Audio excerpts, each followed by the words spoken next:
కృపాసత్య సంపూర్ణుడైన యేసుక్రీస్తు నామం పేరట క్రీస్తునందున దేవుని ప్రియులారా, మీ అందరికీ హృదయపూర్వకమైన వందనములు తెలియచేయచ్చు ఉన్నాను. ఈ దినపు యేసయ్య కృపావార్త ఆదికాండము 8వ అధ్యాయం 4వ వచనం. ఓడ అరారోతు కొండల మీద నిలిచెను. క్రీస్తునందున దేవుని ప్రియులారా, ఈ మాట మనందరికీ సుపరిచితమే. ఈ దినమున ఈ వాక్యములోండి అనేకమైన సత్యాలను ప్రభు మనకు తెలియచేస్తుండగా వాటిని అనుసరించి జీవించి ప్రభు యొక్క రాకడ కొరకు సిద్ధపడాలని తెలియచేయుచున్నాను. నోవాహు దినాలలో నోవాహు పాత భూమిలో అనగా పాత భూమి మీద జీవించినప్పటికీ జలప్రలయం తర్వాత అతడు అతని కుటుంబం మాత్రం శుద్ధి చేయబడిన నీళ్ళ ద్వారా పరిశుద్ధపరచబడిన ఒక క్రొత్త భూమి మీద నోవాహు వారి కుటుంబం జీవించినట్లుగా మనం గమనిస్తూ ఉన్నాం.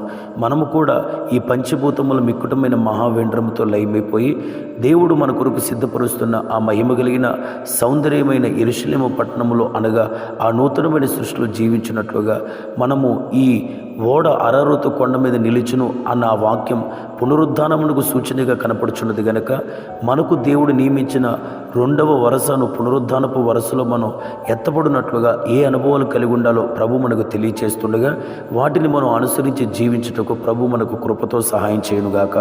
మొట్టమొదటిగా నోవాహు ఈ లోకములో జీవిస్తున్నప్పుడు అనేక మంది పాపము చేయుచున్న మనుషుల మధ్యలో పాపం మధ్యలో జీవిస్తున్నప్పటికీ అతడు మాత్రం దేవుని ఎదుట నిర్దోషిగాను నిందారహితుడుగాను ఏ పాపము లేనివాడిగా కనపడుచున్నాడు. ప్రియులారా, అనగా వేరుబాటు జీవితమును చేసిన వ్యక్తిగా నోవాహు అతని కుటుంబం మనకు కనపడుతున్నది. మొట్టమొదటిగా మనమును ఈ లోకములో జీవిస్తున్నాము గనక ఈ లోకముతోనైనను లోక సంబంధమైన పాపముతోనైనను ఏమాత్రము జోలి లేక మనము వేరుబాటు జీవితమును చేయువారముగా ఉండాలి. రెండవదిగా నోవాహు అతని కుటుంబం అంతయు దేవుని దృష్టికి కృప పొందినదిగా కనపడుతున్నది. ప్రియులారా, మనము కృపాకాలములు జీవించుచున్నాం కనుక దేవుడు ఈ దినములలో సమృద్ధిగా కృపను మనకు అనుగ్రహిస్తుండగా మనము దేవునితో నడుస్తూ దేవునితో సహవాసం చేస్తూ ఆయనను స్తుతిస్తూ ఆయన యొద్ద సమృద్ధైన కృపను మనం పొందుకోవాలి.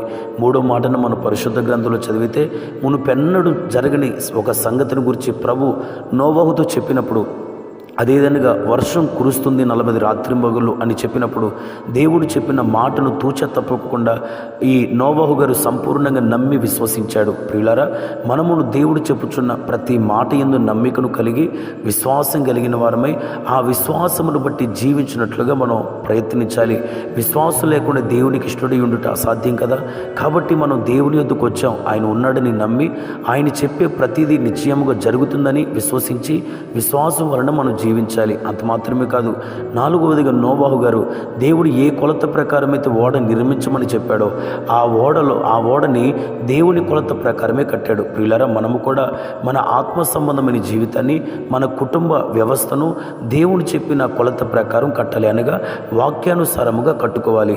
ఎవడైతే వాక్యానుసారంగా తన జీవితాన్ని కుటుంబాన్ని కట్టుకుంటాడో అప్పుడు ఈ లోకం మీదకి రాబోతున్న నాశనములు వాడు నశించిపోకుండా దేవుని యొక్క మహిమ కలిగిన రాకుడు కొరకు సిద్ధపరచబడి ఎత్తబడుటకు ఆ వాక్యానుసారమైన జీవితం సహాయపడుతుంది.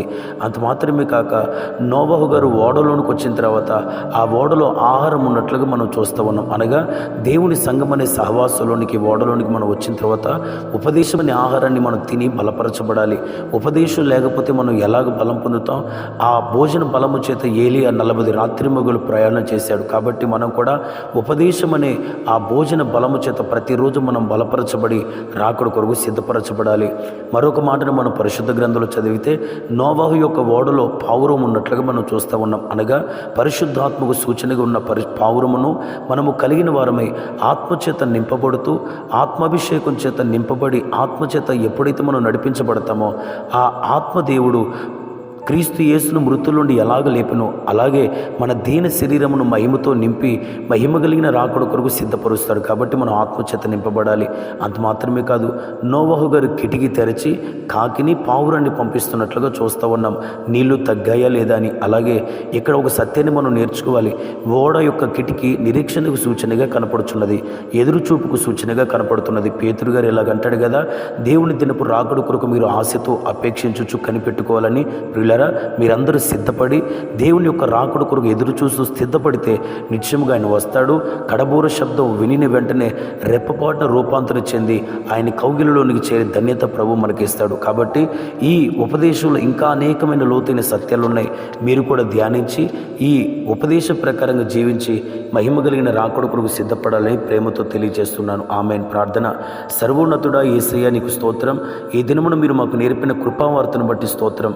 నిశ్చయముగా మీరు చెప్పిన ప్రతి మాట ప్రకారం మేము జీవిస్తూ పునరుద్ధానపు మా వరుసలు మేము ఎత్తబడుటకు కృప దయచేయమని, ఈ మాటలు విన్న వారిని దీవించమని యేసు నామములో అడుగుచున్నాను తండ్రి. ఆమేన్. Praise the lord.